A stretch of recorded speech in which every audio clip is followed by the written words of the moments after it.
Welcome to Earni Tutorials, your quick guide to making NDIS business admin faster and easier. Earni is your smart, all-in-one mobile app built for support workers and providers to help you manage your clients, scheduling, invoicing, and cash flow, as well as power through your NDIS admin with ease. Less admin, less stress, more time back for yourself. Earni is the easier way. If you haven't got the app yet, just head to earni.au, download and start streamlining your workday today. In our last video, we showed you how to turn an existing client appointment into an invoice. For this tutorial, we're going to step you through how to create an invoice without an existing calendar entry. So essentially, it's from scratch in case you want to manage other invoices within Earni.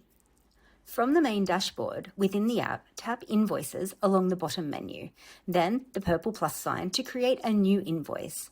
Tap Add Client to link the client to the invoice, and under Details, this is where you'll want to add in the date and time details of what you're invoicing for, as well as link to the relevant NDIS services you're charging. If you've already saved your services under your favorites, it will be sitting here. Otherwise, tap Add New Service to Favorites and select your service from the NDIS price guide. The description and rates will auto-populate for you. If relevant, you can add your travel to or from or transport within the appointment here too. When you're done, tap Save. You don't need to have an appointment in your Earni calendar to invoice from. However, the option is there if you want to link this invoice to an existing appointment.